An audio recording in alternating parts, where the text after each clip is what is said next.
What's going on, guys? Today we'll be talking about parts and wholes, or Mereology, the study of parts and wholes.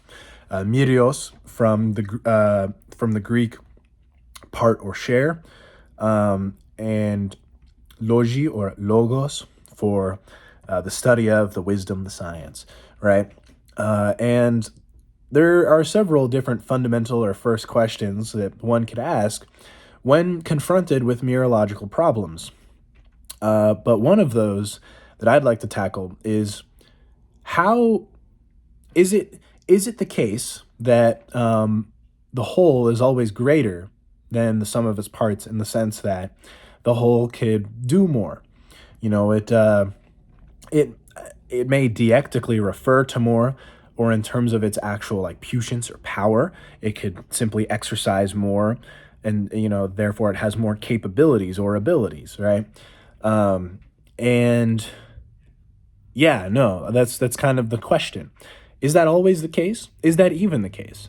I think it is the case. You could refer to more abstracted things like language, and you'll see that, for example, if you take the sentence, the dog ran, on its own, the dog, the predicate of one singular dog, X is dog, only refers to that single predicate. It links like a referent and referred, right? X is a dog. Now, if you take the dog ran, now there's extra stuff to that predicate, because now it is a dog and it has ran. It is, you take the infinitive of to run, you change it to a completed like past tense. It ran. Now it ran. And it's a dog, right? And it's a singular dog because of because the determiner there, right?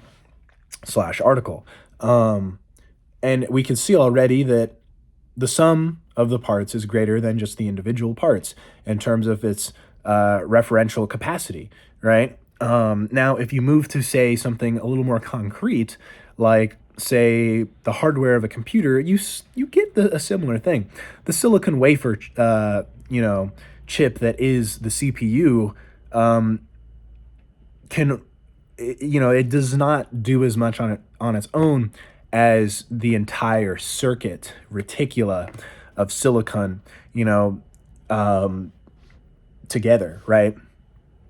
So already we see there's more display capability, there's more computational capability, like when you actually have like a GPU, a CPU, the RAM, the random allocated memory and whatnot, right? Like, well, that's already RAM. I don't know why I said that twice.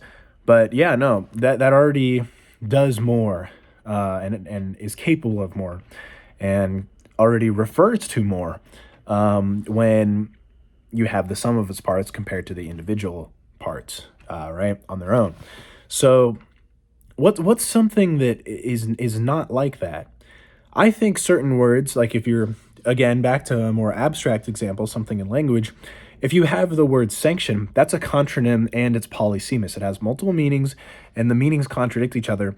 Therefore, typically, what you see is that the word sanction will only have one meaning once it is put into a syntactical and semantic like formula or a sentence, right?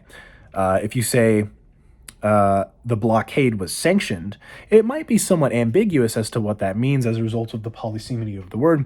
But the word sanctioned is anchoring a lot of that. Like a lot of the meaning anchors on sanction there, and sanction already does more on its own than in the sum of its parts, in the sense that it has more explanatory capabilities, in the sense that it's a contronym, whereas the blockade, I mean, there's a lot of questions. Actually, I don't know. Maybe it doesn't do more, because blockade, you'll have a lot of questions as to what it refers to. But say the blockade was sanctioned at 9 o'clock and the boats were allowed to come in. Now the word sanctioned is limited to being allowed to do something instead of being forbade. Now it is less than, together with, in that like sort of sentence, than on its own. And so in a way, it might be able to do more in the sense that there are more possibilities. There's a binary possibility there of true or false, sanctioned or allowed or forbade, right? Versus when it's in that sentence, there's a lot of moving parts there.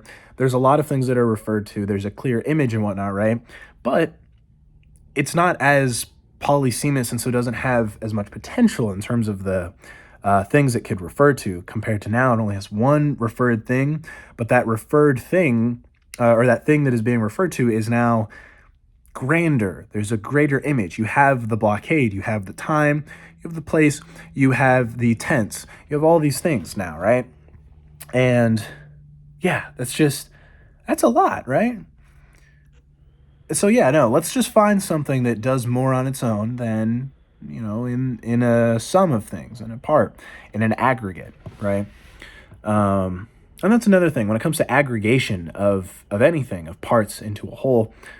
I feel like an aggregate is different than like a whole ligatured assembly of things, right?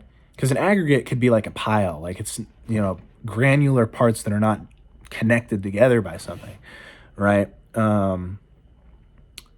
That also is interesting because that also that's related to Mereology in a sense. And I guess I'm thinking now, Mereology could have a fuzzy component to it in terms of the deictics, what it refers to, right? What it points at. Deictics is also Greek, and it refers to like pointing at something.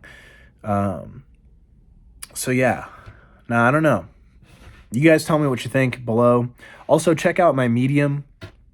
I post short stories and nonfiction there as well. So yeah, check that out if you want. I'll see you guys later.